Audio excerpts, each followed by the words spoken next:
On Christmas Eve my husband the CEO demanded, "Say sorry to his new girlfriend or lose my paycheck and promotion." I said one word. By morning my bags were packed and my London transfer was done. My husband's father turned white. "Please say you didn't send those papers." My husband's smile disappeared instantly.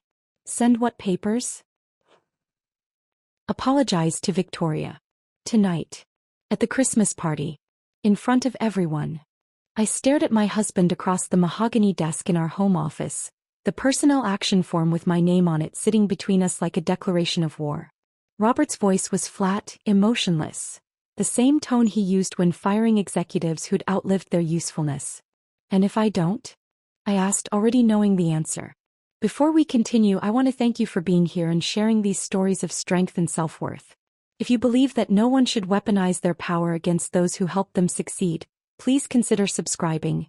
It's free and helps us reach more women who need to hear this. Now let's see how Linda handles this betrayal. Then your salary is suspended. Your promotion is cancelled. And there are documented concerns about your behavior that could lead to termination." He finally met my eyes, and what I saw there wasn't my husband. It was a CEO executing a difficult decision. "This doesn't have to be complicated, Linda. Apologize to her and we move forward." Apologize to her. To Victoria Ashford. The 28-year-old Chief Innovation Officer who was sleeping with my husband. The woman whose flawed proposal I'd professionally dismantled at yesterday's board meeting because it would have destroyed everything Morrison Pharmaceuticals stood for. The woman Robert was now protecting at the cost of our 8-year marriage and my career. I looked down at the form again. Salary suspension effective immediately. Postponement of my vice president promotion. The one that was supposed to be announced January 1st. Mandatory public apology for unprofessional conduct towards senior leadership.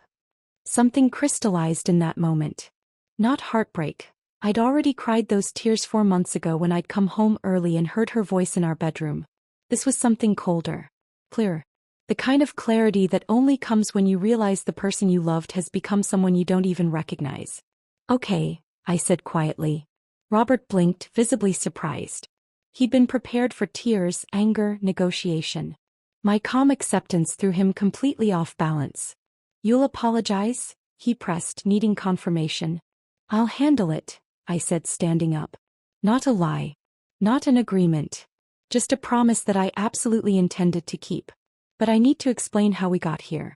How a marriage that started with so much promise could end with my husband weaponizing corporate policy against me on Christmas Eve.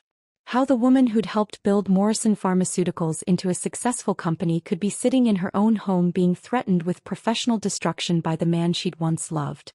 It started 12 years ago, though I didn't recognize the warning signs then. I met Robert in graduate school when I was 26, deep into my PhD in biochemistry. I was spending 16-hour days in labs that smelled like formaldehyde and desperation, running experiments that failed more often than they succeeded, sustained by coffee and the stubborn belief that my research mattered. Robert was finishing his MBA, charismatic, ambitious, full of grand visions about the future. He'd walk into the graduate student lounge where I'd be reviewing research papers, and he'd sit down beside me uninvited, asking questions about my work. Not the polite, glazed-over questions most business students asked when they were trying to seem interested. Real questions. Thoughtful ones.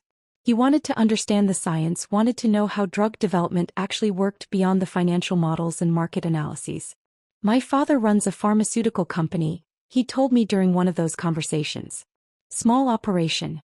Focuses on rare diseases, pediatric cancers, genetic disorders, conditions that affect thousands of people instead of millions. It's noble work, but it's bleeding money.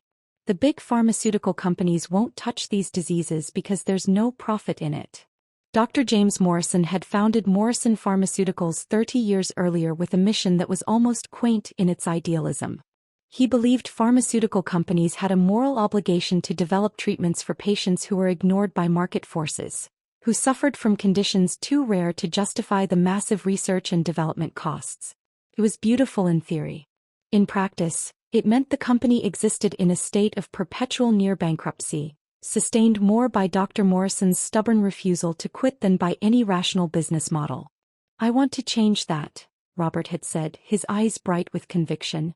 "I want to prove you can do well by doing good. That you can save lives and make money. That ethics and profit don't have to be mutually exclusive. I'd believed him. God, I'd believed every word. We got married 8 years ago, right after Robert took over as CEO from his father. Dr. Morrison had stepped back to chairman of the board, ready to let his son take the company in new directions while he maintained oversight.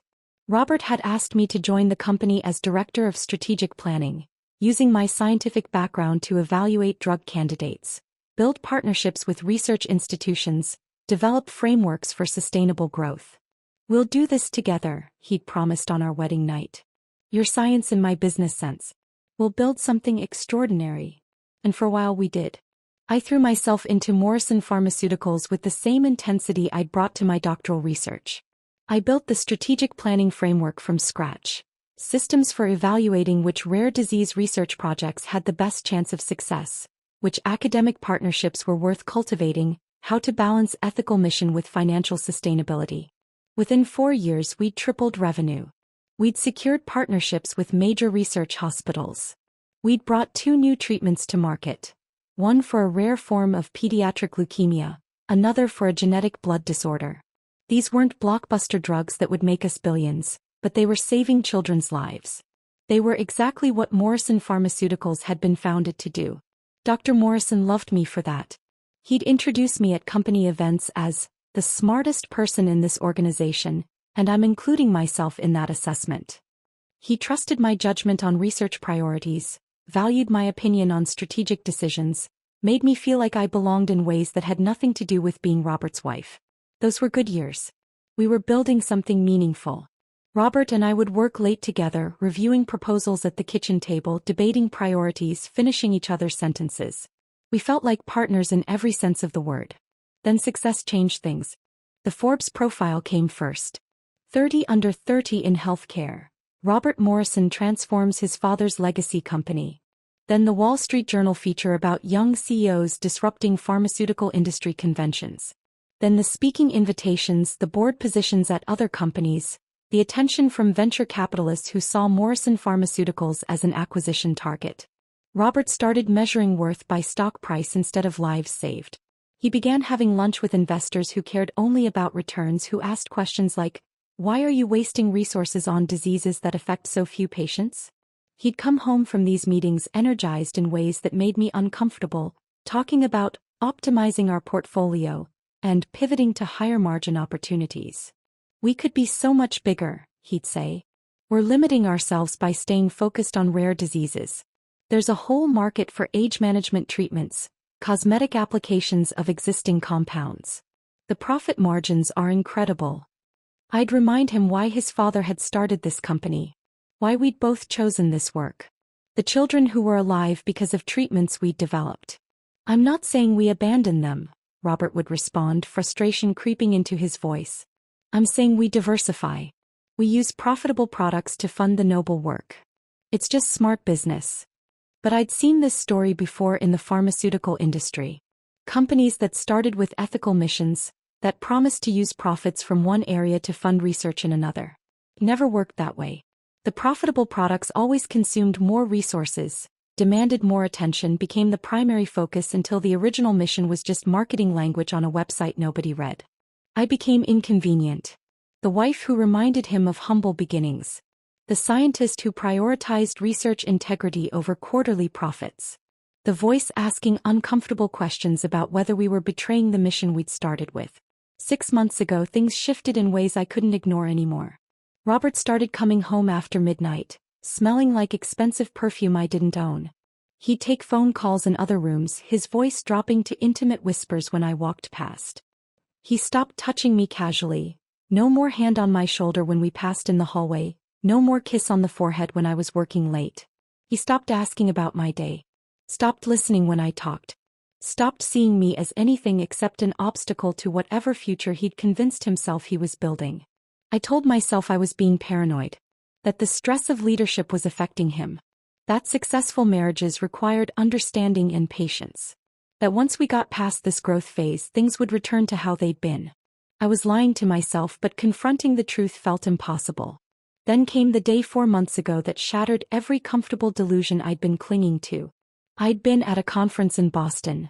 3 days of presentations about breakthrough cancer treatments, networking with researchers whose work could potentially partner with ours. My mind was spinning with possibilities when I decided to come home a day early to surprise Robert.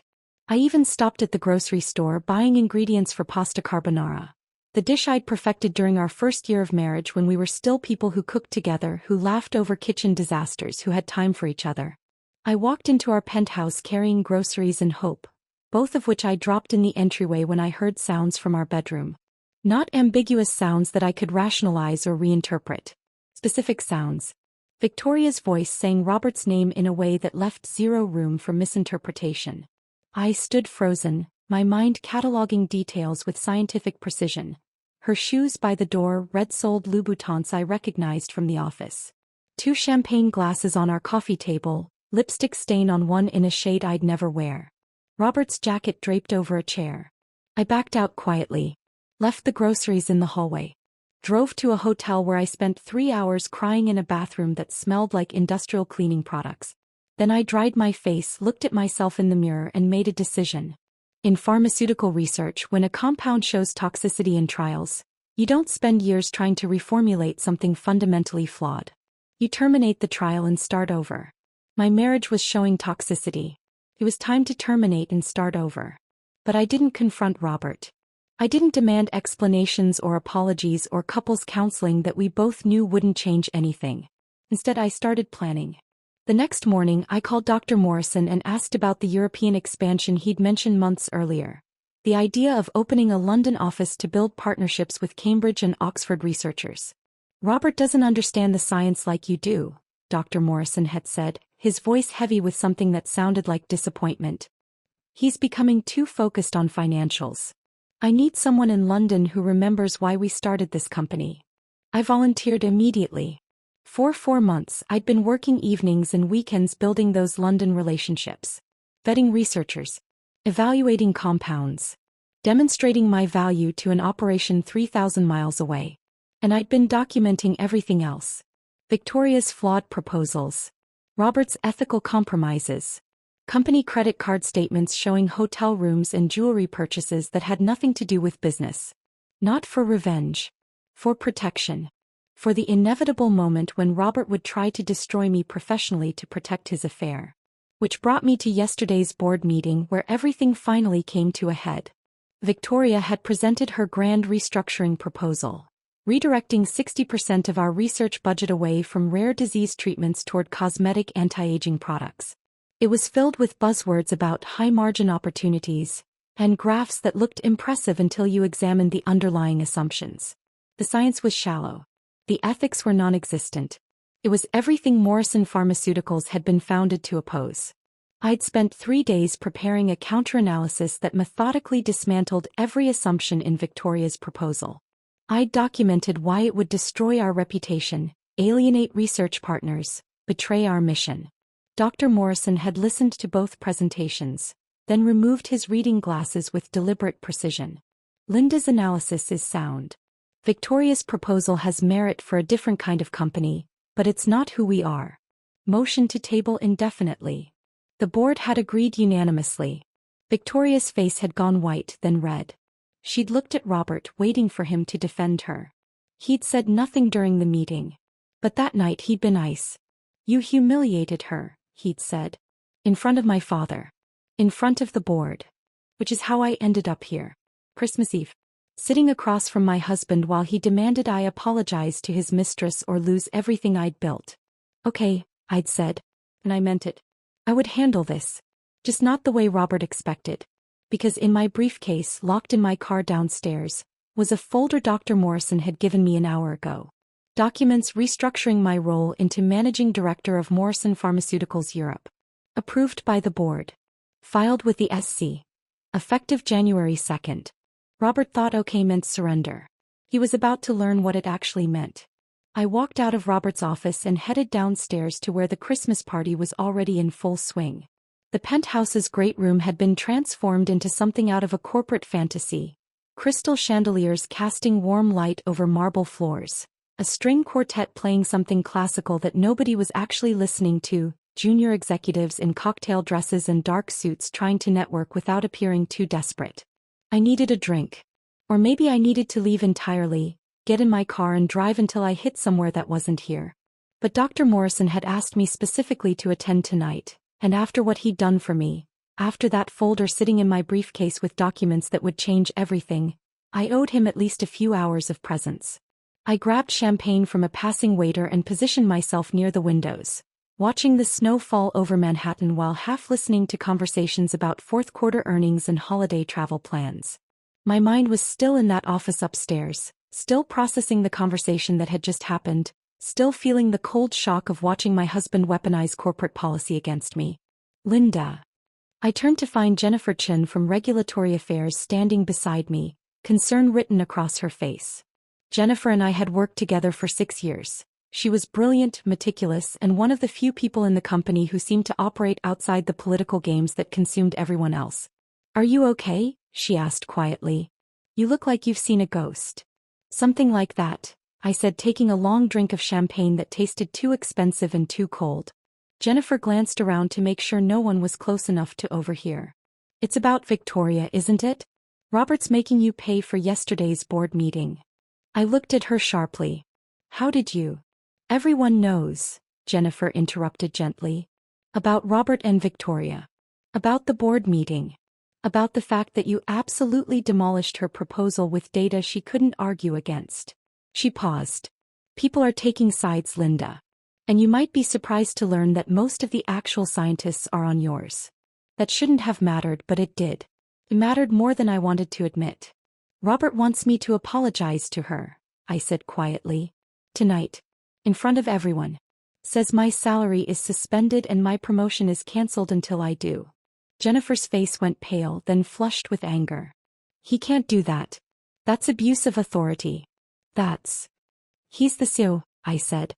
"He can do whatever he wants. Dr. Morrison would never." "Dr. Morrison doesn't know yet." I looked at Jennifer carefully, weighing how much to say, how much to trust. "But he will. Soon." Jennifer studied my face, reading something there that made her expression shift from anger to curiosity.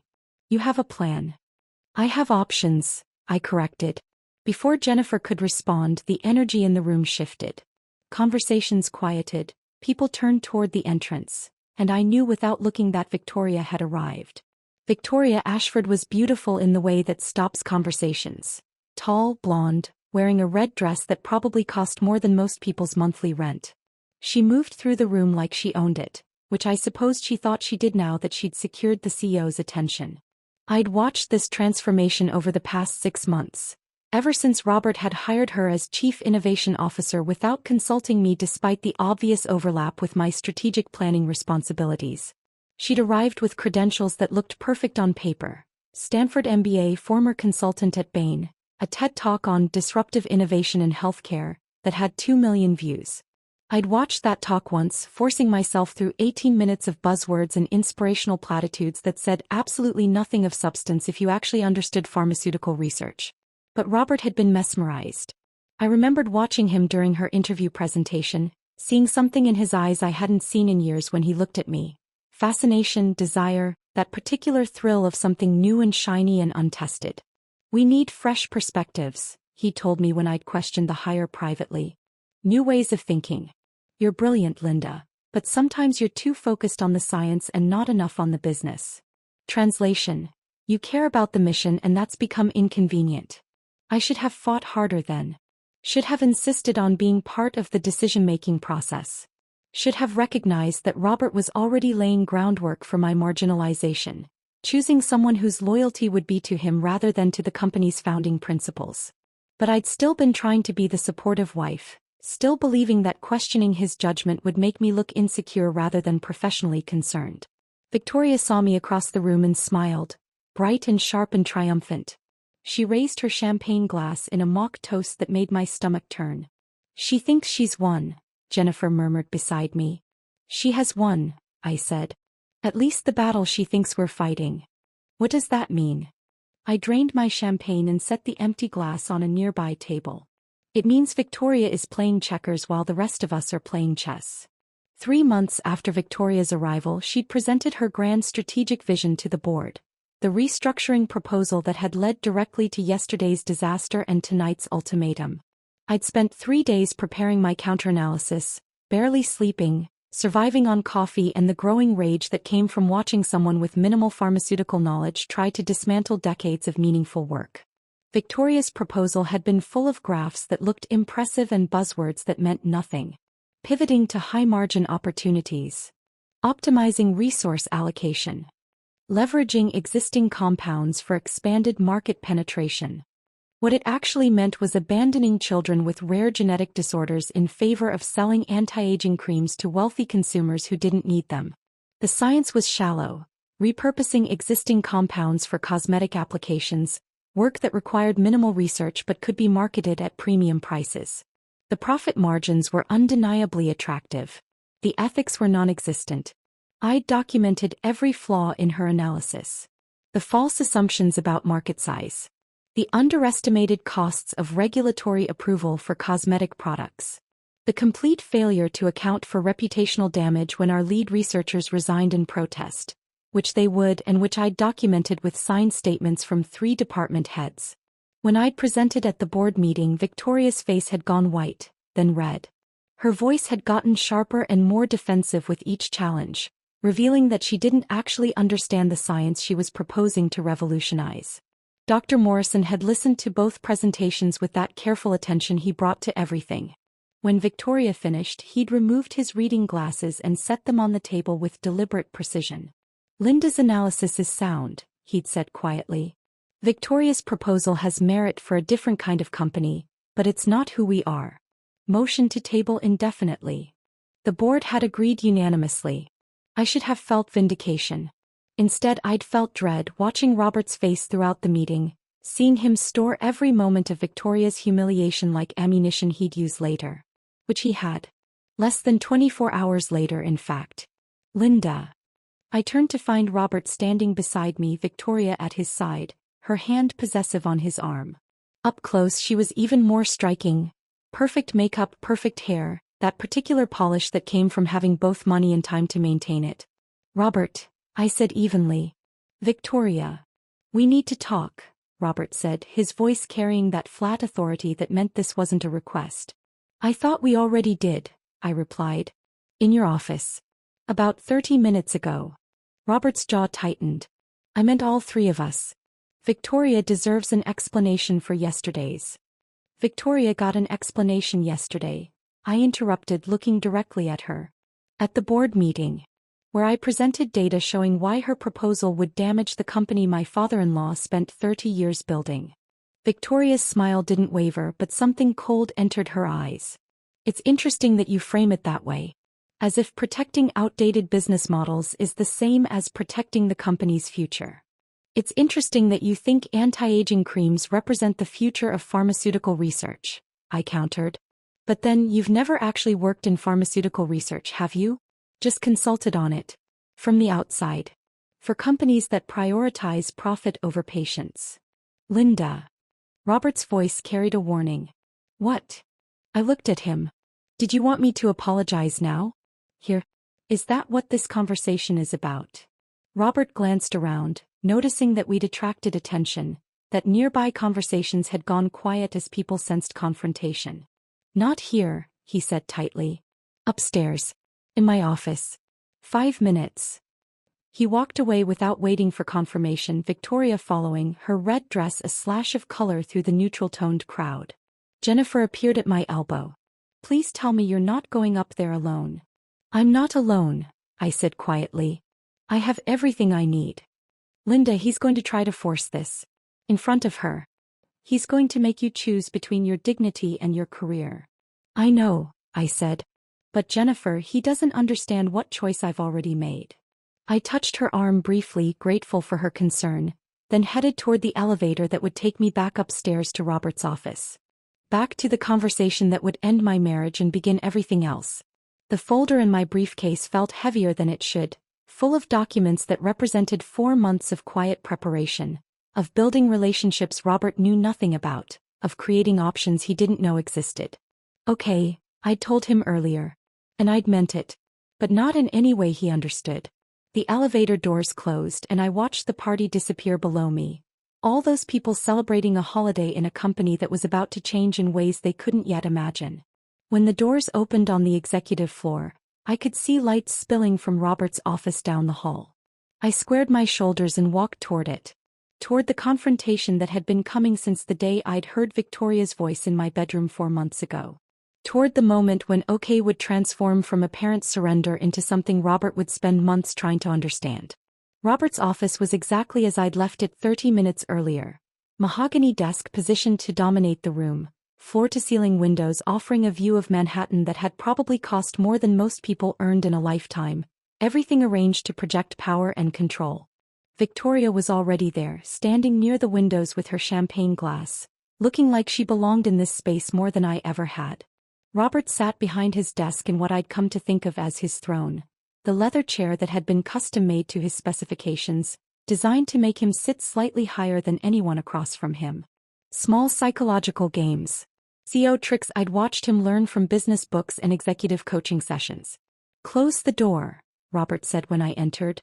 I closed it, the click echoing louder than it should have in the sudden silence. "Sit," he added, gesturing to one of the chairs facing his desk. I remained standing.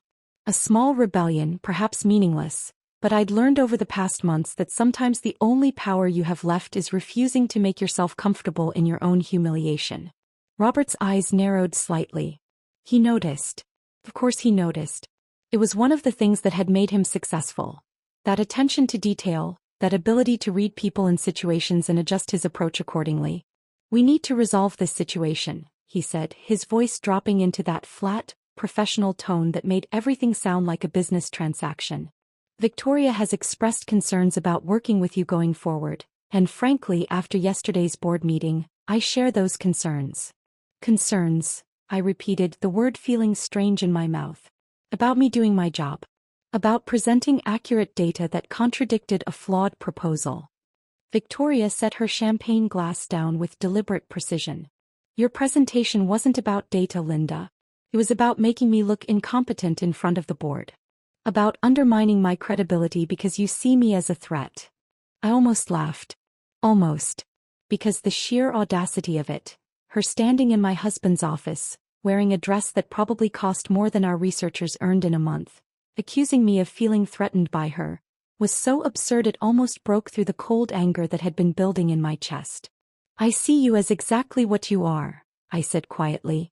"A consultant with an MBA who thinks buzzwords and TED Talks qualify you to revolutionize pharmaceutical research.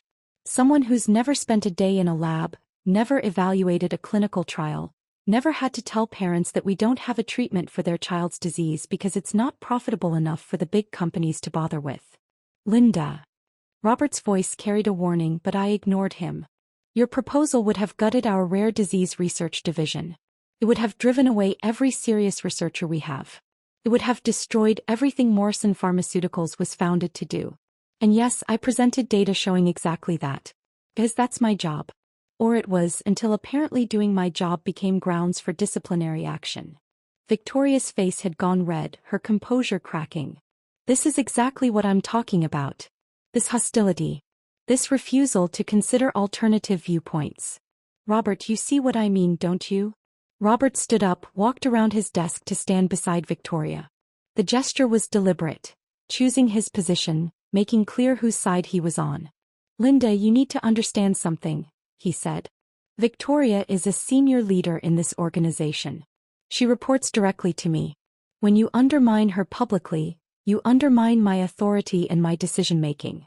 That's not acceptable." "What's not acceptable?" I said, my voice still quiet but carrying an edge now. "Is using your position as CEO to protect your personal relationship at the expense of the company's mission and your wife's career." The words hung in the air like smoke. Robert's face went pale, then flushed. "What are you implying?" he asked, though we all knew exactly what I was implying. "I'm not implying anything," I said. "I'm stating facts. You hired Victoria without consulting me despite obvious overlap with my responsibilities. You've supported her proposals over the objections of experienced researchers. You're now using HR mechanisms to punish me for presenting data that contradicted her strategy. Either your judgment has been catastrophically compromised, or you're deliberately sabotaging me. Neither option reflects well on your leadership. Victoria made a sound that might have been a laugh or might have been something else entirely. This is incredible. Robert, she's actually accusing you of professional misconduct because she can't accept that her approach is outdated and her attitude is toxic. My approach saved the company from a strategic disaster, I shot back. Your approach would have turned us into just another cosmetics company chasing profit margins while children with rare diseases continue to suffer because no one will develop treatments for them. Enough. Robert's voice cut through the argument with CEO authority. This is exactly the problem, Linda. This inability to collaborate. This need to be right at everyone else's expense. This is why we're here. He walked back to his desk, opened a drawer and pulled out the personnel action form I'd seen earlier. He laid it on the desk between us like evidence at a trial. This is effective immediately, he said, and his voice had gone completely flat now, emotionless in that way that meant he'd made a decision and wouldn't be swayed. Your salary is suspended pending resolution of documented concerns about your professional conduct. Your promotion to vice president is postponed indefinitely.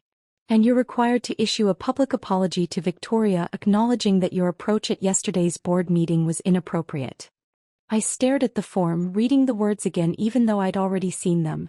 Unprofessional conduct towards senior leadership. Failure to demonstrate collaborative approach. Concerns regarding judgment and team dynamics. Corporate language designed to sound objective while meaning whatever the person wielding it wanted it to mean. This is retaliation, I said quietly. Using company policy to punish me for challenging Victoria's proposal. Using your authority as CEO to protect your, I paused, choosing my words carefully, professional relationship with her. This is accountability, Robert countered. For behavior that multiple people have documented as problematic. Multiple people, I repeated. You mean Victoria? Who documented concerns after I contradicted her at a board meeting. That's not multiple people. That's one person with a vested interest in discrediting me. There are other complaints, Robert said. From researchers who felt bullied by your management style. From colleagues who've experienced your dismissive attitude toward ideas that don't align with your vision. This was news to me. Researchers complaining about me. I'd spent 8 years building relationships with our research teams, defending their work, fighting for resources they needed. The idea that they'd complained about me felt like fiction. Unless Robert was simply making it up. Creating a paper trail to justify what he was about to do. Show me the documentation, I said. These complaints from researchers. I want to see them. That's part of the HR investigation, Robert said. You'll have access to relevant materials through the proper channels. In other words, you can't show me because they don't exist. In other words, there are proper procedures that we're following. Robert's voice was getting harder now, frustrated that I wasn't simply accepting this. Linda, I'm trying to handle this professionally. I'm giving you a chance to resolve this without it escalating further. All you need to do is acknowledge that your approach was inappropriate and commit to better collaboration going forward. Better collaboration, I said. Meaning I should support Victoria's proposals even when they're fundamentally flawed. Meaning I should stay quiet when I see strategic mistakes being made. Meaning I should prioritize protecting egos over protecting the company's mission. Meaning you should treat senior leadership with respect, Victoria interjected. Meaning you should find ways to express concerns that don't involve humiliating people in front of the board.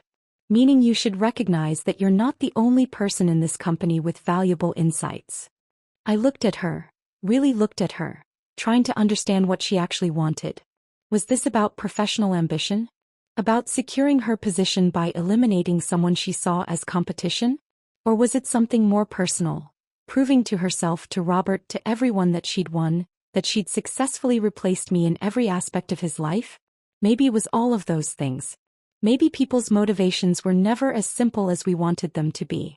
I'm not apologizing, I said, turning back to Robert. Not to her, not to you, not to anyone. I presented accurate data at a board meeting using appropriate professional channels.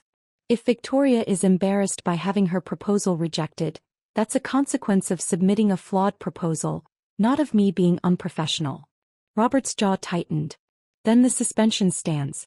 And if you continue to refuse, we'll have to consider whether your position here is viable at all. Are you threatening to fire me?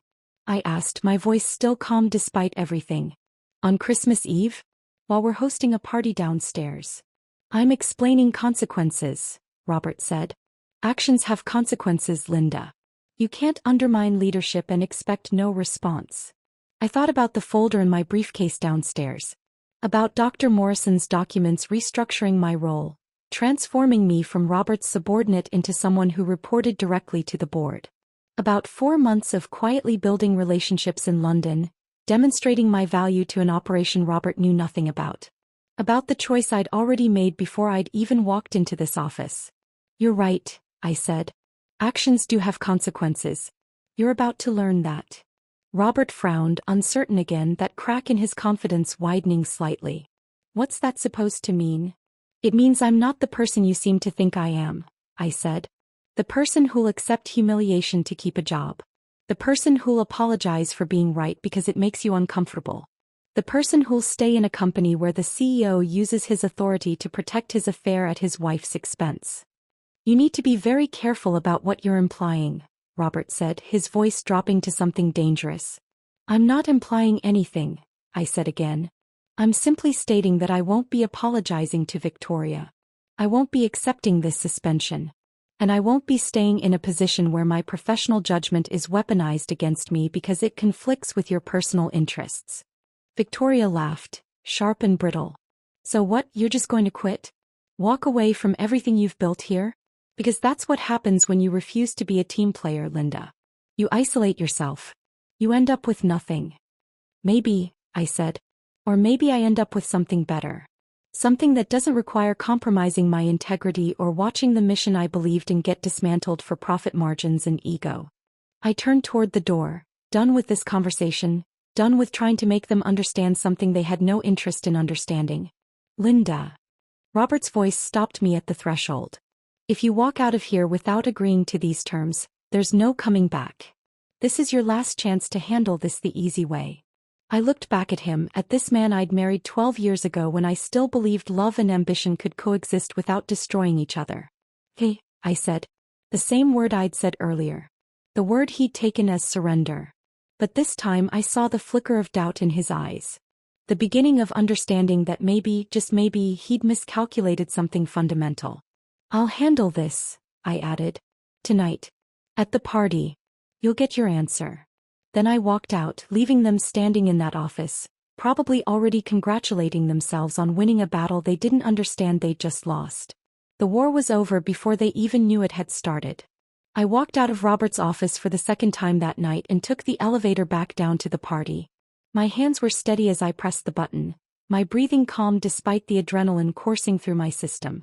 The elevator descended smoothly, each floor taking me further from the confrontation upstairs and closer to the moment that would change everything. When the doors opened, the party was still in full swing. The string quartet had been replaced by a DJ playing something with a careful balance between festive and professional. Junior analysts were dancing now, emboldened by champagne and the temporary suspension of workplace hierarchies that company parties created. I found Dr. Morrison near the windows where I'd left him earlier, watching the snow fall over Manhattan with the particular stillness of someone who'd lived long enough to recognize pivotal moments when they arrived. It's done, I said quietly, standing beside him. He didn't ask what I meant. He'd known this was coming from the moment he'd handed me that folder. You're sure about London? He asked instead. Once you make this announcement, there's no walking it back. Robert will. He paused, choosing his words carefully. My son will not handle this well. I know, I said. But staying would destroy me. Slowly, methodically, one small humiliation at a time until I couldn't remember who I was before I became someone who accepted being treated like this. Dr. Morrison nodded slowly, something like pride crossing his weathered face. Your flight is Monday morning? 6 a.m. out of JFK. I land at Heathrow Tuesday evening, London time. The apartment in Shoreditch should be ready by Wednesday. The team is excited, Dr. Morrison said. Marcus has already started reaching out to his Cambridge contacts. Elena has set up introductions with 3 Oxford research groups for your first week. David has the budget projections ready for review. I'd been working with that London team for 4 months through video calls and email exchanges, building relationships while my marriage disintegrated and Robert grew increasingly hostile. They felt more like colleagues than anyone in the New York office had in years. People who valued competence over politics, who cared about the work itself rather than using it as a stepping stone to somewhere else. "Thank you," I said to Dr. Morrison, meaning it for so much more than just the job. For seeing what Robert was becoming. For giving me a way out that isn't just running away. "You earned this," he said firmly. "The London position isn't a favor or a rescue mission. It's recognition that you're the best person to build what we need in Europe. Robert will eventually understand that. Or he won't. But either way, it won't change the fact that you've earned this opportunity through merit." The music shifted to something slower, more contemplative. I watched executives drift toward the bar for refills, saw Victoria emerge from the elevator and scan the room until her eyes found Robert, who'd appeared moments after her. Their faces were tight, uncertain. Whatever confidence they'd felt upstairs had been replaced by something else. Concern, maybe, or the beginning of understanding that the situation wasn't as controlled as they'd thought. Robert's eyes found mine across the room. For a moment we just looked at each other. Husband and wife, CEO and director of strategic planning, two people who'd once believed they were building something together and had somehow ended up as adversaries in a corporate drama neither of us had wanted. Then he started walking toward me, Victoria close behind, and I knew the time had come. Dr. Morrison touched my arm briefly. "Good luck, Linda. Though I don't think you'll need it." I waited until Robert was close enough that I wouldn't have to shout, but far enough that other people would hear what I was about to say. The conversations around us quieted as people sensed something significant was happening. "I have something to say," I announced, my voice carrying across the great room with more steadiness than I felt. The music stopped. The DJ, reading the room with professional instinct, killed the track mid-beat. In the sudden silence, every person at Morrison Pharmaceuticals' Christmas party turned to look at me. Robert's face showed satisfaction. He thought he'd won, thought I'd bent to his ultimatum, thought I was about to publicly apologize to Victoria and cement his control over both his company and his personal life. Victoria's smile was radiant, triumphant. She raised her champagne glass in a small gesture that looked celebratory to anyone watching but that I knew was mocking. A private acknowledgement that she'd taken everything that had been mine and I was about to acknowledge her victory publicly. I looked at both of them, these people who'd thought they could corner me, force my compliance, make me choose between dignity and survival. "I'm resigning from my position as Director of Strategic Planning," I said clearly, watching Robert's satisfaction drain into confusion. "Effective immediately. I've accepted the role of Managing Director for Morrison Pharmaceuticals Europe. I'll be relocating to London next week to oversee our expansion there." The silence deepened, changed quality. Confusion rippled through the room. People exchanged glances, trying to make sense of what they'd just heard. Robert's face went white, then red. "You can't. That position doesn't exist. I haven't authorized any." "The board authorized it 2 weeks ago," I interrupted, keeping my voice calm and professional. Dr. Morrison signed off personally. "It's already been filed with the SEC. I'm surprised you didn't see the paperwork, Robert. But then you've been quite distracted lately." That last part was petty, perhaps, but I allowed myself the small satisfaction of watching him realize that everyone in this room now understood exactly what I was implying. Dr. Morrison stepped forward from where he'd been standing near the windows. "Robert, perhaps we should discuss this in private." "No." Robert's voice was sharp, almost desperate. "Linda, you can't just leave. We have projects there are responsibilities. That need someone who understands the science," I finished for him. "Someone who cares about the mission. I'll be doing exactly that work in London. Everything's already arranged. Housing, visa, team structure. I start January 2nd. I turned to Victoria, gave her the coldest smile I could manage. "Congratulations on your promotion to Director of Strategic Planning. I'm sure you'll do wonderfully. I've left detailed transition notes in my office. You'll need them." Victoria's face had gone pale. She'd expected humiliation. Mine, not hers. She'd expected validation. Public acknowledgement that she'd won, that she'd successfully replaced me in every aspect of Robert's life. Instead, she was being handed a job she wasn't qualified for, in front of everyone who knew she wasn't qualified for it, as the woman she tried to destroy walked away with dignity intact. I started toward the exit, my head high, my heart pounding but my expression serene. "Linda, wait," Robert's voice cracked slightly. "We need to talk about this. You can't just—" I paused at the door, looked back at the room full of executives watching this corporate drama unfold. My eyes found Dr. Morrison, who gave me the slightest nod of approval. "Okay," I said, using the same word I'd given Robert twice already tonight. The word he'd taken as surrender. In this context, in front of all these witnesses, it meant something entirely different. It meant, "Okay, I'm done. Okay, I choose myself.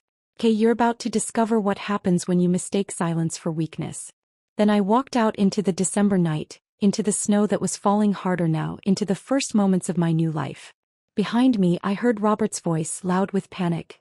"Dad, please tell me she didn't file the succession documents. Please tell me you didn't sign off on equity restructuring without consulting me." Dr. Morrison's response was quiet but carried in the sudden silence. "I consulted with the board, Robert. That's all the consultation required. Perhaps you should have paid more attention to what your wife was building instead of—" a deliberate pause. "Other concerns." I didn't stay to hear the rest.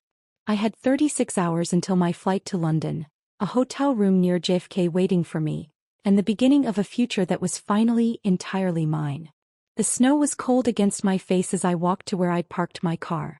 My phone was already buzzing with texts and calls, but I ignored them all.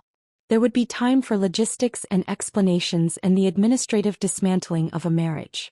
But tonight I just needed to feel this. The weight lifting from my chest, the possibility opening before me, the understanding that I'd chosen myself over everything else and the sky hadn't fallen. I'd survived. More than survived. I'd won, though not in any way Robert or Victoria would understand. I'd won by refusing to play their game. By building something they didn't know existed until it was too late to stop it. By saying okay and meaning something completely different from what they'd heard. I got in my car and drove toward JFK, toward the hotel room where I'd spend Christmas morning, toward London and a team who didn't know about affairs or betrayals or marriages ending in penthouse offices. Toward a life where I could just be Linda again. Where my work would be judged on merit rather than politics. Where I wouldn't have to fight for space in my own marriage or dignity in my own company. The Manhattan skyline receded in my rearview mirror, getting smaller and smaller until it disappeared entirely, swallowed by snow and distance. And I felt nothing but relief. The hotel room near JFK was exactly what you'd expect from corporate lodging: beige walls, generic landscape prints. A bed that was comfortable enough but forgettable. I checked in just after midnight on Christmas Eve, still wearing the emerald silk dress from the party, my suitcases already packed and waiting in the car. I should have felt something dramatic. Grief, maybe, or rage, or the kind of cathartic relief that comes from finally escaping something toxic. Instead, I just felt tired and oddly empty, like I'd been holding my breath for months and had finally exhaled but didn't quite know what to do with the space that created. My phone had been buzzing constantly since I'd left the party. I'd turned off the sound, but the screen kept lighting up with notifications. Texts, calls, voicemails accumulating like evidence of the chaos I'd left behind. 23 calls from Robert. 18 from Victoria. 6 from various executives. I didn't answer any of them. Instead, I ordered room service, a club sandwich I barely touched, and spent Christmas Eve reviewing documents for London, trying to focus on the future rather than the wreckage of the past. Christmas morning, I woke early and called Dr. Morrison. He answered on the first ring, his voice alert despite the hour. "Linda, how are you holding up?" "I'm fine," I said, which wasn't quite true but wasn't quite a lie either. "How bad was it after I left?" Dr. Morrison sighed and I heard coffee being poured, that small domestic sound somehow grounding across the phone line. "Robert spent most of the night trying to find legal grounds to block your transfer. He called 3 different lawyers, woke up the board's general counsel at 1 in the morning. They all told him the same thing. Your contract has international mobility clauses, the London position is a legitimate promotion, the board approval is ironclad. There's nothing he can do." "And Victoria?" "Furious that you're taking research relationships with you. She apparently tried to demand that you turn over your contact lists, your Cambridge and Oxford connections, as if professional relationships built over a decade are company property that can be transferred like office furniture." I laughed darkly at that. Victoria really had no idea how any of this worked. You couldn't just inherit credibility or trust or the kind of professional relationships that made research partnerships possible. What did you tell her? That Linda Morrison's professional relationships belong to Linda Morrison, and if she chooses to leverage them for Morrison Pharmaceuticals Europe, that's exactly what we'd hope she'd do. He paused. Robert asked me to reconsider the London position. Said having you operating independently would create conflicts with his strategic vision for the company. What did you say? I said that perhaps it's time the company had more than one strategic vision. That relying entirely on one person's judgment, especially when that judgment has been questionable lately, isn't sound governance. Another pause, heavier this time. He hung up on me, Linda. First time he's ever done that. We talked logistics after that. My flight Monday morning, the apartment in Shoreditch that would be ready by Wednesday, the team that was already preparing for my arrival. Before hanging up, Dr. Morrison said something that made my chest tighten. I'm sorry. For what he did to you. For what he became. You deserved better from my son and from this family. I sat with that apology for a long time after the call ended, staring out at the New York skyline through the hotel window, gray and cold in December morning light. I spent the rest of Christmas Day in that room, not celebrating but preparing. I reviewed housing contracts, studied UK employment regulations, mapped out my first 90 days in London with the same methodical precision I'd brought to pharmaceutical research. My phone buzzed periodically with text from Robert. First angry, then pleading, then angry again. I didn't read them. I'd blocked his number after typing out a single response. My lawyer will contact you about separation proceedings. Please have all future communication go through legal counsel. Monday morning came too quickly and not quickly enough. I checked out of the hotel at 4 a.m., returned my rental car, went through security with my British work visa and my carefully organized documents proving that yes, I had legitimate employment waiting in London. No, I wasn't planning to overstay. The flight was long and gave me too much time to think. I'd brought work, research proposals to review, partnership agreements to study, but found myself staring out the window instead, watching the Atlantic scroll past below, that vast gray expanse separating my old life from whatever came next. I landed at Heathrow Tuesday evening, exhausted and disoriented by jet lag and the sheer magnitude of what I'd just done. But Marcus met me at arrivals with a sign that said, Dr. Morrison, and a genuinely warm smile, and something in my chest loosened slightly. Welcome to London, he said, helping with my luggage. The team is very excited to work with you. We've got your apartment ready, groceries stocked, even found a decent coffee maker since Elena mentioned Americans are particular about their coffee.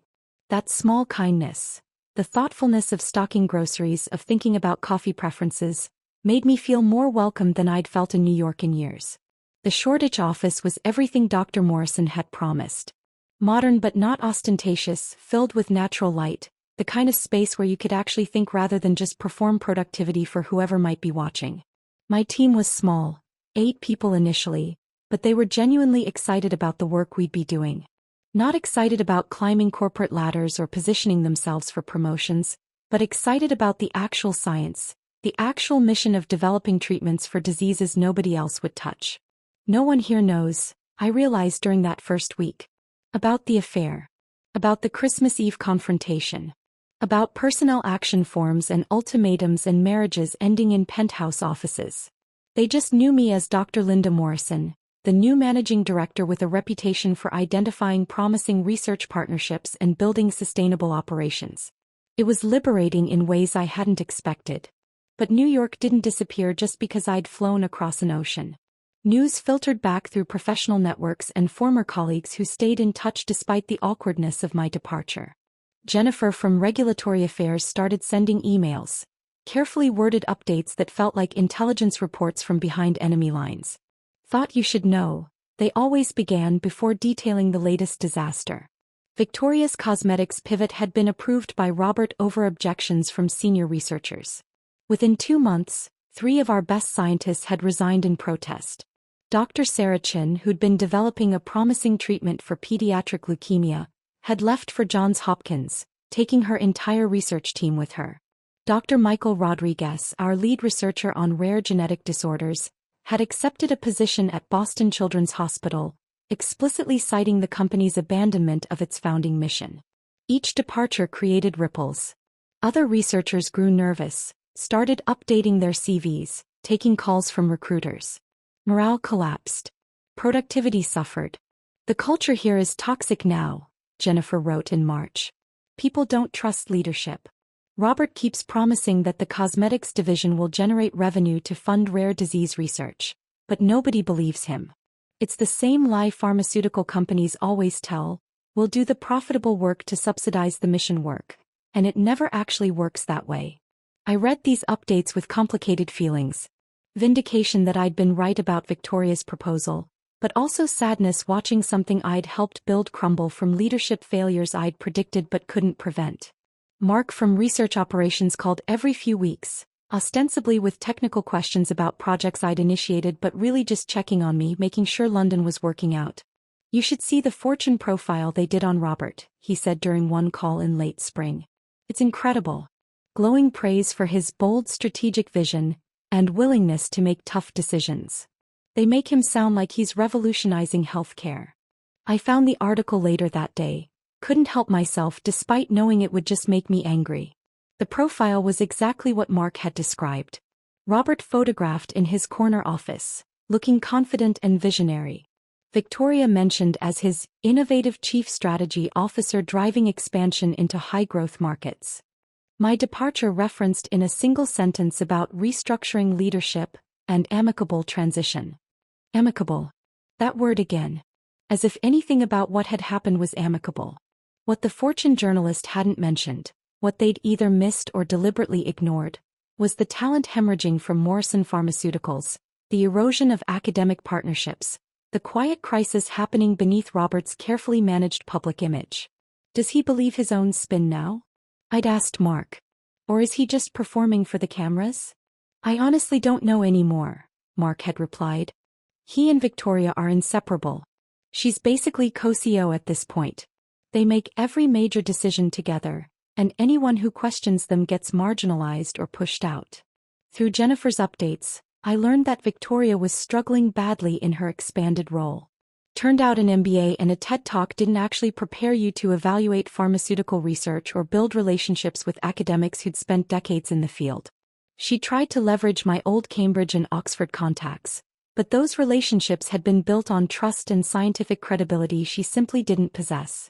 Dr. Hammond at Cambridge had apparently told her, quite directly, that he had no interest in partnering with a company that prioritized anti-aging creams over life-saving treatments. Dr. Okonkwo at Oxford had been more diplomatic but equally firm. Morrison Pharmaceuticals' reputation had deteriorated significantly under new leadership. Victoria had responded by trying to buy partnerships, throwing money at institutions, offering inflated research grants, attempting to purchase credibility she couldn't earn. Some smaller programs had accepted the funding, but the top-tier researchers, the ones whose work actually mattered, had politely declined. She'd also made critical evaluation mistakes. Jennifer sent me a confidential email detailing how Victoria had approved 3 cosmetic research projects that were scientifically questionable at best. One compound had shown liver toxicity in early trials, but Victoria had pushed it forward anyway, convinced the marketing potential outweighed the risks. The FDA had killed that project before it even reached phase 1 trials. Cost to Morrison Pharmaceuticals: $8 million and significant reputational damage. Robert should have held Victoria accountable for these failures.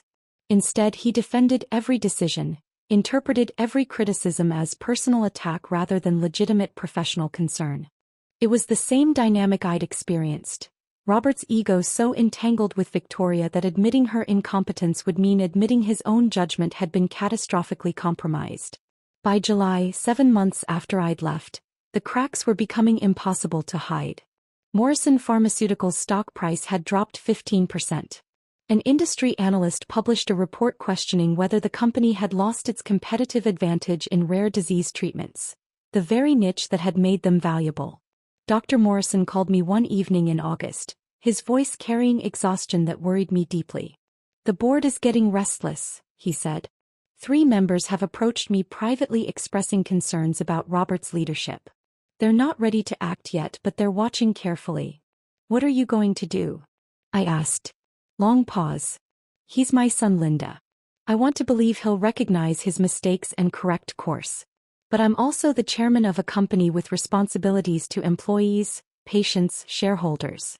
If he continues like this. He didn't finish the sentence. Didn't need to. We talked about London after that. He wanted detailed reports on our progress, seemed to draw energy from hearing about partnerships succeeding, compounds advancing through trials. You're building what I always hoped this company could be, he said before hanging up. Robert's building what I always feared it might become. That conversation haunted me for days. Dr. Morrison was 74 now, visibly declining, watching his life's work fracture under his son's leadership. I threw myself deeper into London work, partly to justify his faith in me, partly to avoid dwelling on New York's collapse. A disaster I'd escaped but couldn't completely separate myself from. Not when it involved people I'd worked with and a mission I still believed in despite everything. The London summer was surprisingly warm that July, the kind of weather that made British people declare a heat wave, while Americans looked confused about what the fuss was over 75 degrees. I'd been in the office late working on a partnership proposal with Cambridge when my phone rang around 7 p.m. Dr. Morrison's name on the screen made my stomach tighten. He didn't usually call this late, and when he did, it meant something significant had happened. Linda. His voice sounded strained, older than I'd heard it even during our difficult conversations about Robert's declining leadership. I need to tell you something before you hear it elsewhere. The board is launching an investigation into Robert's use of company funds. I set down my pen carefully, my mind immediately jumping to those credit card statements I documented months ago. The hotel rooms. The jewelry purchases. The restaurant bills that had nothing to do with legitimate business expenses. What kind of investigation? I asked, keeping my voice neutral. Inappropriate expenses. Possible personal enrichment. Violations of our ethics policies. Dr. Morrison paused, and I heard something that might have been a glass being set down, liquid being poured. He was drinking, which he rarely did. An anonymous report was filed with our compliance hotline 3 weeks ago. Very detailed documentation. Dates, amounts, even photographs of credit card statements. My chest tightened. Dr. Morrison, I need you to understand something. I documented those expenses, yes. I kept records as insurance in case Robert tried to come after me legally. But I never filed any reports. I never sent anything to compliance or the board or anyone else. I had to ask, he said quietly. Not because I thought you would, but because the board will ask me and I needed to be able to answer honestly. Then who? I asked, though even as the words left my mouth, the answer was crystallizing with devastating clarity. That's what I can't figure out, Dr. Morrison said. Who else would have access to this information? Who else would have documentation detailed enough to? Victoria, I interrupted. Silence on the other end of the line. Then, what? But she and Robert are together. Why would she? We're together, I corrected, my mind racing through the implications. Dr. Morrison, think about it. Victoria aligned herself with Robert when he had power and could advance her career. But what's been happening over the past 7 months? I could hear him thinking, connecting dots. The researcher departures. The failed projects. The stock price decline. Exactly. Robert's reputation has been declining steadily. The board has been questioning his judgment. And Victoria has been struggling visibly in her role. She can't build academic partnerships, she's made costly evaluation mistakes. She's basically proven that she's not qualified for the position Robert gave her. I stood up, pacing my office as the pieces fell into place. She's cutting ties before the ship sinks. And what better way than to position herself as a whistleblower? She can claim she was uncomfortable with Robert's ethics all along but felt too vulnerable to speak up until now. She distances herself from his failures, gets credit for doing the right thing, maybe even angles for his position when he's forced out. Dr. Morrison was quiet for a long moment. That's extraordinarily calculating. That's Victoria, I said. She's always been calculating. That's what made her successful as a consultant. The ability to read situations and position herself advantageously. Robert mistook that for genuine connection because he wanted to believe someone that beautiful and ambitious actually cared about him rather than what he could do for her. God, Dr. Morrison said softly. What have I let happen to my company? You didn't let anything happen, I said firmly. Robert made his choices. Victoria made hers. You're the one who created alternatives, who made sure the mission could survive regardless of what happened in New York. London is thriving because you had the foresight to build something separate from Robert's leadership. We talked for another 20 minutes about the investigation. How external counsel had been brought in, how thoroughly they were reviewing expenses, how Robert would be given a chance to explain, but the documentation was apparently damning. If the board asks for your documentation, Dr. Morrison said before hanging up, would you provide it? I thought carefully. If it's necessary to protect the company, yes. But I won't volunteer it. I don't want to be the vindictive ex-wife who brought him down. If Victoria's evidence is sufficient, let that be enough. The investigation took 3 months. I heard about it in pieces, through Dr. Morrison's periodic updates, through Jennifer's increasingly detailed emails, through the strange silence from other New York contacts who suddenly didn't know what to say to me. Jennifer's access to board-level gossip turned out to be surprisingly comprehensive. Her emails painted a picture of methodical demolition as external counsel interviewed employees, reviewed transactions, built a timeline that couldn't be explained away. They found nearly $200,000 in inappropriate expenses over 18 months, she wrote in September. Hotel suites. Jewelry that never appeared on any gift disclosure forms. Restaurant bills that clearly weren't business-related. And here's the part that's really damaging. Robert approved consulting contracts with a firm owned by Victoria's brother. Never disclosed the connection, never went through proper conflict of interest review. Basically used company money to funnel income to Victoria's family. I read that sitting at my desk in Shoreditch watching rain streak the windows, feeling something complicated twist in my chest. Not satisfaction exactly, but a kind of grim validation. I'd been right about Robert's judgment being compromised. I'd been right that his relationship with Victoria was affecting his professional decisions. I'd been right, and being right felt hollow and sad rather than triumphant. Marcus knocked on my office door around that time, concerned about my expression. Everything okay? Just news from New York, I said, closing my laptop. Nothing that affects our work here. But that wasn't entirely true. Morrison Pharmaceuticals' reputation was taking hits that affected the entire organization, including the European division. Some potential partners were asking questions about leadership stability, about whether the company's mission was changing, about whether they wanted to associate with an organization that was making headlines for the wrong reasons. The board met today, Jennifer wrote in late September. Executive session, no minutes recorded. Robert looked like he'd aged a decade. Victoria wasn't there. Apparently she's been put on leave pending investigation results. Rumor is she's negotiating her exit package behind the scenes. So Victoria was getting out ahead of it. Smart. She'd position herself as someone who'd been caught up in Robert's misconduct rather than as an active participant. She'd probably land somewhere else within months, her resume carefully scrubbed to emphasize successes while burying the disasters. That was how people like Victoria operated, always thinking 3 moves ahead, always positioning for the next opportunity, always willing to sacrifice anyone who became inconvenient to their upward trajectory. In early October, Dr. Morrison called again. The board gave him a choice: resign quietly with basic severance, or face termination for cause and possible legal action to recover the misappropriated funds. What did he choose? I asked, though I already knew. Resignation. His lawyer advised it. Fighting would mean public trials, media coverage, everything becoming much uglier than it already is. Dr. Morrison's voice carried exhaustion that worried me. There'll be a press release tomorrow. Standard language about pursuing other opportunities. The press release arrived the next morning, forwarded by Jennifer with no comment necessary. Robert Morrison was stepping down to pursue other opportunities. The company was grateful for his leadership during a period of growth and transformation. No mention of investigations or ethical violations or nearly $200,000 in inappropriate expenses. Just careful corporate language that said everything to people who knew how to read between the lines and nothing to everyone else. Victoria's not getting his job, Jennifer added in a follow-up email. Board brought in Dr. Patricia Hammond from Merck. Spent 20 years developing rare disease treatments.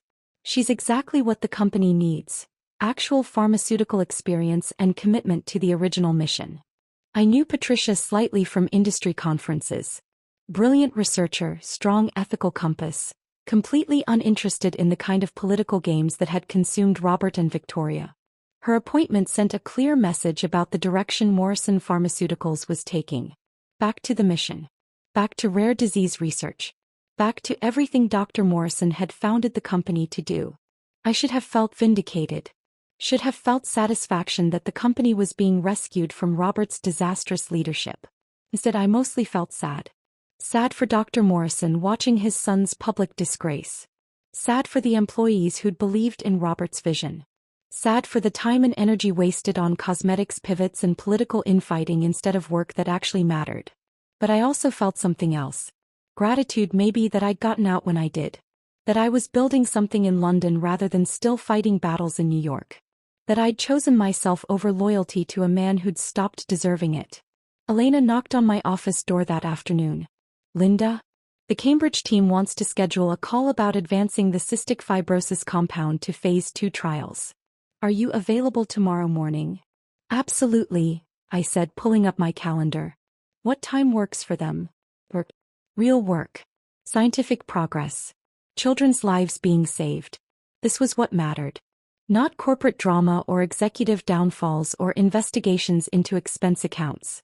Robert's choices had consequences. Victoria's calculation had paid off in the short term but would probably haunt her long term. Dr. Morrison's company was being rescued by someone who actually understood its mission. Me. I was exactly where I needed to be, building something real while New York sorted through the wreckage of everything Robert had destroyed. The investigation concluded. Robert resigned. Victoria left quietly with her severance package and carefully crafted narrative. And Morrison Pharmaceuticals began the slow work of rebuilding its reputation under Patricia Hammond's leadership. I stayed in London watching it all from across the Atlantic, grateful for the distance, grateful for the escape, grateful that OK had meant exactly what I'd needed it to mean.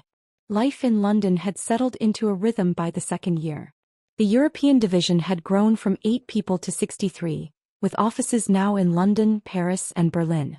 We had 7 compounds in various stages of clinical trials, partnerships with 12 research institutions across Europe, and a reputation for being the part of Morrison Pharmaceuticals that had stayed true to the original mission. I'd made friends, actual friends, not just professional contacts. Emma, a researcher at Imperial College who I'd met through Marcus. David, a patent attorney who lived in my building and had talked me through the complicated process of international intellectual property law over numerous pub dinners. Sarah, an American expat who ran a bookshop in Bloomsbury and reminded me that life existed beyond pharmaceutical research. I'd built a life, in other words. Not the life I'd imagined when I was 26 and getting married, but a good life. An authentic one.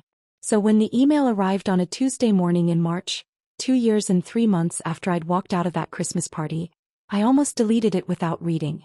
The sender address was one I didn't recognize. The subject line was simple. Something I need to say. Spam probably. Or a phishing attempt. I hovered my cursor over the delete button. But something made me open it instead. The first line told me everything. Linda, I've been in therapy for 6 months. Robert. I should have stopped reading right there. Should have deleted it and maintained the walls I'd carefully built that had made peace possible. But curiosity is a powerful thing, and after 2 years of silence, part of me needed to know what he possibly thought he had to say now. My therapist suggested I write this. The email continued, not because you owe me anything but because I owe you the truth. I destroyed our marriage because I was terrified of my own inadequacy. I sat back in my chair staring at those words on my screen. You were brilliant. Everyone knew it. You understood the science in ways I never could. My father respected your judgment over mine. The researchers trusted you more than they trusted me. Instead of dealing with that insecurity, I tried to diminish you. I found someone who made me feel superior instead of inadequate. I used my position to punish you for being competent. I convinced myself you were the problem when the truth was I'd become someone I didn't recognize. Rain was streaking the windows of my Shoreditch office, that persistent London drizzle that never quite qualified as rain but soaked you thoroughly anyway. I read that paragraph 3 times, feeling complicated things. Robert was finally saying what I'd known for years. Finally admitting what had been obvious to everyone except him. But acknowledgement 2 years late couldn't undo the damage, couldn't erase the humiliation or the pain or the years of my life I'd spent trying to save something that had already died. The email went on. Victoria left me 6 months ago, by the way. Once I lost the CEO position, I stopped being useful to her. She's at a biotech startup now, still climbing, still ambitious, still everything she always was. I almost laughed at that. Of course Victoria had left once Robert lost his utility. Of course she'd landed somewhere else, probably with a carefully crafted narrative about having been caught up in circumstances beyond her control. That was who she'd always been. Someone who'd climb over anyone to get where she was going, then rewrite history to make herself look principled in the process. "I'm not asking for forgiveness," Robert wrote. "I'm not asking for anything. I just wanted you to know that what you did, walking away, choosing yourself, building something meaningful in London, taught me more about leadership and integrity than I learned in my entire time as CEO. You were right. About the cosmetics pivot, about Victoria, about the cost of compromising our mission for profit. About everything. I hope London is everything you needed it to be. I hope you found peace." Robert. I stared at that closing for a long time. Hope you found peace. As if peace was something you found rather than something you built, day by day, decision by decision, through the hard work of choosing yourself even when it cost you everything you thought you wanted. But yeah, I had found peace. Or built it. Whichever. I spent an hour debating whether to respond at all. Part of me wanted to just delete the email and pretend I'd never seen it. But another part, the part that had loved Robert once, that had believed in what we were building together, felt like he deserved some acknowledgement. Finally, I wrote back, "Robert, thank you for your honesty. I hope your therapy continues to help. I hope you find your way back to the person you were before ambition consumed everything else. Take care." Brief. True. Not warm but not cruel. Acknowledging his message without reopening doors that needed to stay closed. I hit send and closed my laptop, stood at my window watching London traffic below, thinking about how far I'd come from that Christmas Eve when my world had shattered. Robert's apology didn't change the past. It didn't make the betrayal hurt less or the humiliation fade. But it did offer something valuable. Confirmation that walking away had been exactly right, that the problem hadn't been me, that I'd made the only choice possible when staying would have meant slowly losing myself. 6 months later, on a cold September morning, I got a call from Patricia Hammond. "Linda." Her voice was gentle in a way that immediately made my stomach drop. "I have difficult news. James passed away last night. Peacefully in his sleep. His family was with him." I sat down heavily, my office suddenly feeling too small, the air too thin. Dr. Morrison. The man who'd seen me as more than just Robert's wife. Who'd valued my judgment. Who'd given me the escape route that had saved my life. Gone. "The memorial service is Saturday," Patricia continued. "In Manhattan. I know it's short notice, but the family specifically asked that you be notified. They said James would have wanted you there." I flew to New York that Friday, my first time back since I'd left 2 years and 9 months earlier. The city looked the same but felt different. Smaller, somehow less overwhelming, as if distance had shrunk it in my memory. The memorial service was at a Presbyterian church in Midtown, packed with hundreds of people whose lives Dr. Morrison had touched. Pharmaceutical industry leaders. Researchers whose work he'd funded. Patients. Actual patients, children who were alive because of treatments Morrison Pharmaceuticals had developed under his leadership. Patricia gave a eulogy that captured him perfectly. James Morrison built a company on the principle that every life has value, that diseases affecting thousands matter just as much as diseases affecting millions. In an industry often criticized for prioritizing shareholders over patients, he was a beacon of what healthcare capitalism could be at its best. I sat in the third row, crying quietly, mourning not just Dr. Morrison but everything he'd represented. The belief that you could be successful without being ruthless, that ethics and profit weren't mutually exclusive, that doing good and doing well didn't have to be opposing forces. Robert sat in the front row with his mother, looking older than his 42 years. Smaller somehow. Diminished in ways that went beyond physical appearance. Our eyes met once during the service. He nodded slightly. I nodded back. No words. No reconciliation. Just acknowledgement that we'd both loved the man being remembered and mourned, even if we'd betrayed that love in different ways. After the service, Dr. Morrison's lawyer, a man named Harold Chin who'd worked with the family for 30 years, pulled me aside. "Dr. Morrison left something for you," he said, handing me an envelope. "He asked that you read it privately." Back at my hotel that evening, I opened the envelope with hands that weren't quite steady. Inside was a letter in Dr. Morrison's familiar handwriting, dated 3 weeks before his death. Linda, if you're reading this, I'm gone. But before I go, I want you to know something. You saved my company. Not just the European division but the whole organization.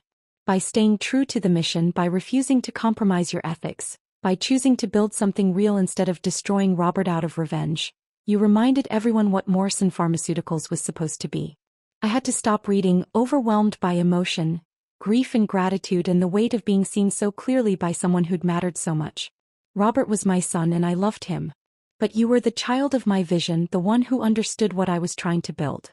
Thank you for carrying that forward. Thank you for choosing integrity over revenge. The letter continued, and as I read the next paragraph, my breath caught. The company is yours now if you want it. The board is prepared to offer you the CEO position. I've left 40% of my voting shares to you, contingent on your acceptance. I stared at those words, reading them 3 times to make sure I understood correctly. Dr. Morrison had left me control of Morrison Pharmaceuticals. Not just a position but actual voting shares. Enough to have real power, real authority to shape the company's direction. But if London has become your home, the letter concluded, if you'd rather keep building there than return to New York, I understand. Do what brings you peace. You've earned that. With love and gratitude, James. I sat with that letter for hours, watching Manhattan lights come on as evening fell, thinking about choices and consequences and what it means to honor someone's legacy. Dr. Morrison had offered me everything. Control of the company. Vindication over Robert. The chance to return to New York as the victor in a war I'd never wanted to fight. The temptation was real. Part of me wanted to accept, wanted to prove I could lead the whole company, wanted the satisfaction of sitting in the CEO chair while Robert watched from wherever his life had taken him. But that would have been about ego. About revenge. About proving something to people whose opinions no longer mattered. And I'd learned something crucial in my 2 years in London. The best revenge isn't destruction. It's building something so good that their failure becomes irrelevant by comparison. I'd built that in London. I was still building it. The question was whether I wanted to give that up to return to New York and all the complicated history waiting there. I looked out at the Manhattan skyline, at the city that had once been my home, and I knew my answer. I flew back to London the next morning, Dr. Morrison's letter folded carefully in my bag, his words still echoing in my mind. The company is yours if you want it. 40% voting shares. The CEO position waiting for me. Everything I might have wanted 3 years ago, before the affair, before the ultimatum, before I'd learned that sometimes the thing you think you want most would actually destroy you. The call from Patricia Hammond came 2 days later, on a Wednesday afternoon while I was reviewing partnership agreements with the Karolinska Institute in Stockholm. Linda. Patricia's voice was warm but carried a professional uncertainty. I assume you've read James's letter by now. I have, I said carefully. Then you know the board is prepared to offer you the CEO position. I want to be clear. I was hired as interim leadership specifically because no one knew whether you'd accept the role James clearly intended for you. If you want to return to New York, I'll step aside. No hard feelings. This was always meant to be your company if you chose to claim it. I looked out my office window at the Thames, at the London skyline that had become so familiar over the past 2.5 years. Watched a tour boat drift past, tourists probably taking photos of Tower Bridge in the distance. Patricia, I appreciate the confidence, I said. Dr. Morrison's confidence, yours, the board's. It means more than you know. But, Patricia said, hearing what I hadn't said yet. But I'm going to decline. Silence on the other end. Then, can I ask why? Linda, this is everything most people in our industry spend entire careers working toward. Control of a major pharmaceutical company. The resources to shape research priorities. The platform to influence healthcare policy. Dr. Morrison built all of this and he wanted you to have it. Because I'm happy here, I said simply. I'm building something that matters. I have a team that functions on competence rather than politics. I make decisions based on science and ethics rather than stock prices and ego. I wake up every morning doing work that aligns with who I actually am. I paused, trying to find words for something I'd only recently fully understood myself. Accepting the CEO position would mean returning to New York. Navigating all the politics that destroyed my marriage. Constantly managing Robert's shadow and everyone's memories of what happened. Every decision I made would be examined through the lens of our history. Every challenge to my authority would carry subtext about whether I was qualified or just the ex-wife who came back to claim revenge. We could manage that, Patricia said. We could set clear boundaries, establish your authority independently of. You can't promise that, I interrupted gently. Culture change takes years. Organizations have memories. And honestly, Patricia, I don't want to spend the next decade of my life fighting those battles. I did that for 8 years in my marriage. I'm done fighting for space that should have been freely given. Patricia was quiet for a long moment.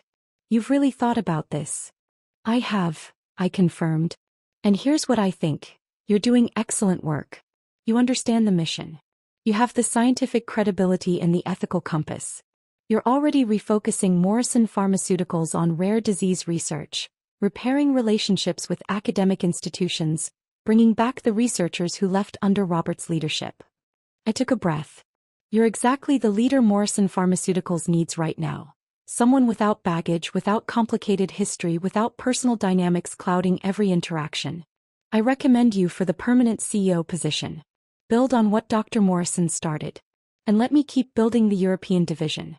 We can accomplish more working together across the Atlantic than we could with me trying to navigate New York politics. You're sure? Patricia asked. This isn't fear talking? Because if you change your mind in 6 months. I'm sure, I said firmly. This isn't fear. It's clarity. For the first time in years, maybe in my entire adult life, I know exactly what I want and why. That's worth more than any title. We talked logistics after that, how the equity stake would work with me staying in London, how we'd coordinate between US and European operations, how we'd structure reporting relationships to honor Dr. Morrison's vision while building something sustainable. When I finally hung up, I felt a weight lift that I hadn't even fully realized I'd been carrying. The weight of expectation, of obligation, of feeling like I needed to prove something to people whose opinions had long since lost their power over me. I stayed in London. Over the next year, the European division grew to over 100 people with expanded offices in Paris and Berlin, and new partnerships across the continent. We became known as Morrison Pharmaceuticals Innovation Center. The place where ambitious rare disease research happened, where scientists came when they wanted to work on diseases that actually mattered rather than chasing blockbuster profits. The Karolinska Institute partnership yielded a promising compound for treating a rare form of muscular dystrophy. The Max Planck collaboration advanced research on genetic therapies for blood disorders. Cambridge and Oxford projects continued to progress through clinical trials. But the breakthrough came from an unexpected place. A small research group at the University of Edinburgh that Marcus had connected us with. They'd been working on a treatment for a rare form of pediatric leukemia that affected fewer than 300 children annually in Europe. Most pharmaceutical companies wouldn't touch it. The market was too small. The research was too risky. The profit potential was essentially zero. But Dr. Morrison hadn't founded Morrison Pharmaceuticals to chase profits. He'd founded it to save lives that bigger companies deemed not worth saving.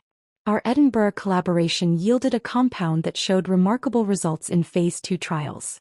The FDA granted it Breakthrough Therapy designation, fast-tracking approval. If it succeeded, when it succeeded, those 300 children would have a treatment option where none had existed before. That was vindication worth more than any CEO title. That was revenge in its purest form. Not destroying Robert but building something so meaningful that his failures became irrelevant by comparison. I thought about him sometimes. Wondered what he was doing, whether therapy had actually helped, whether he'd found any peace in whatever life he'd built after losing everything. Through industry contacts I heard fragments. He'd taken a consulting position at a mid-sized pharmaceutical company. Strategy work. Fine but unremarkable. The kind of career that paid well but left no particular mark on the world. Victoria had landed at a biotech startup, apparently having learned just enough from her Morrison Pharmaceuticals disasters to be moderately competent in a less prominent role. She'd probably climb again eventually.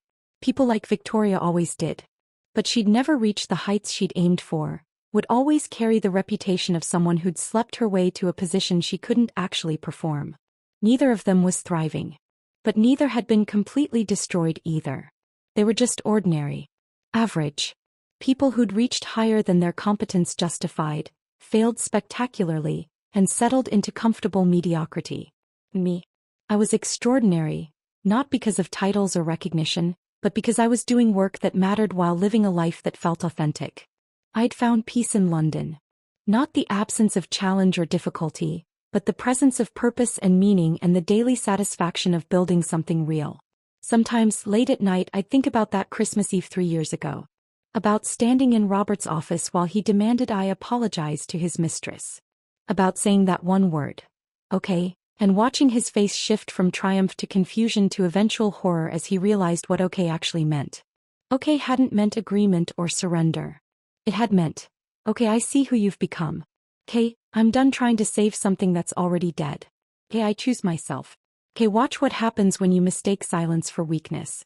Those 2 syllables had carried me across an ocean, through years of rebuilding, through the collapse of everything I'd thought defined me. Marriage, position, identity constructed around someone else's success. They carried me into something better. Something real. Something entirely mine. I'd learned that revenge doesn't have to be destruction. Sometimes the best revenge is simply living well. Building something meaningful, finding peace, constructing a life on your own terms rather than someone else's expectations. I'd learned that walking away isn't weakness. It's often the bravest choice you can make when staying would mean slowly losing yourself. I'd learned that the relationships worth keeping are built on mutual respect rather than need or obligation or complicated power dynamics where love and control become impossible to separate. And I'd learned that okay is sometimes the most powerful word in any language. Not because it agrees but because it acknowledges reality and chooses differently. Sitting in my London office on a rainy Tuesday evening, reviewing research proposals that would save children's lives, surrounded by a team that valued competence over politics, living in a city that had become home in ways New York never was, I finally meant it completely. I was okay. And that wasn't just enough. That was everything. The European division continued to grow. The Edinburgh compound advanced toward approval. New partnerships formed with research institutions I'd only dreamed of working with. Robert's shadow faded until it was barely visible, just a lesson learned rather than a wound still bleeding. Victoria became irrelevant. Someone I occasionally heard about through industry gossip but who no longer occupied space in my thoughts. Dr. Morrison's legacy lived on, not in New York headquarters but in London labs, in children's hospitals across Europe, in research that saved lives because it was the right thing to do, not because it was profitable. And I lived. Fully, authentically, on my own terms. Sometimes people asked if I regretted not taking the CEO position. If I wondered what might have been different if I'd returned to New York to claim the company Dr. Morrison had wanted me to have. The answer was always no. Because I'd learned the most important lesson of all. Winning isn't about claiming the biggest prize or proving you were right or making people who hurt you pay for what they did. Winning is choosing yourself. Building something meaningful. Finding peace. And by that measure I'd won completely. Okay, I'd said 3 years ago. And okay, I meant now. Not as surrender. Not as acceptance of defeat. But as the most powerful declaration I'd ever made. I am okay. I chose myself. And that choice saved my life. If this story of quiet power and strategic revenge had you gripping your seat, smash that like button right now. My favorite part was when Linda said, okay, at the Christmas party and walked out with her head high, leaving Robert panicking. What was your favorite moment? Drop it in the comments below. Don't miss more powerful revenge stories like this. Subscribe and hit that notification bell so you never miss an upload. Never miss an upload. Never miss an upload. Never miss an upload. Never miss an upload. Never miss an upload. Never miss an upload.